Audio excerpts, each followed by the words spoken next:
Istri Indra Bekti ngemis bantuan biaya pengobatan ke teman suaminya. Sebut sudah broadcast ke beberapa teman, alhamdulillah.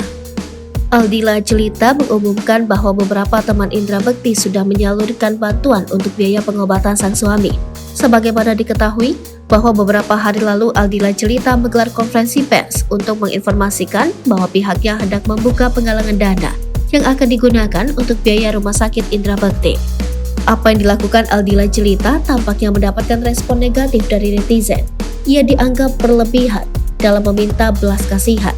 Tak sedikit pula yang membandingkannya dengan Denada yang tak mau menerima donasi untuk kesembuhan anaknya berobat di Singapura.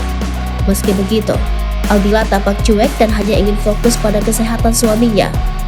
Aldila mengatakan bahwa donasi yang dibukanya benar-benar hanya akan digunakan untuk biaya pengobatan dan rumah sakit Indra Bekti.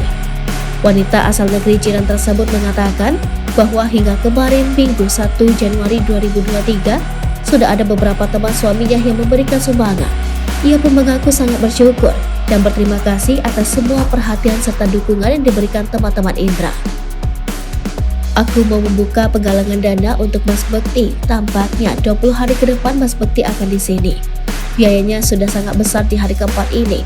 Aku sudah broadcast ke beberapa teman, alhamdulillah ada beberapa yang sudah memberikan kebaikan dan keikhlasannya. Alhamdulillah, ujar Aldila. Usai dikritik karena keputusannya menggelar penggalangan dana, Aldila Jelita menulis status di Instagram story-nya, mengatakan bahwa hanya Tuhan yang tahu apa niat di balik usahanya.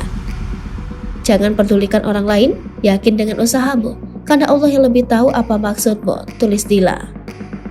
Adik Indra Bekti, Cipta buka suara soal penggalangan dana yang dilakukan kakak iparnya Aldila Jelita. Menanggapi hal tersebut, Cipta mengaku tak tahu menahu. Selama ini dari pihak keluarga ia hanya ditugaskan untuk berbicara mengenai kondisi kesehatan Indra Bekti. Kalau itu, mungkin bisa ditanyakan langsung ke Mbak Dila, karena terkait hal tersebut kan lebih personalnya Mbak Dila. Kalau saya sih akan update kondisi kesehatan Mas Indra, karena itu kan masuknya ke ranah pribadi Mas Indra, kata Cipta. Cipta pun menduga bahwa hingga saat ini pihak keluarga kakaknya telah membayar biaya pengobatan dengan uang pribadi. Dah, saya sendiri pribadi nggak tahu apakah di cover asuransi atau apa. Kayaknya sih sekarang dana pribadi, karena saya belum mengurus administrasi sih, belum tanya-tanya, tutur Cipta.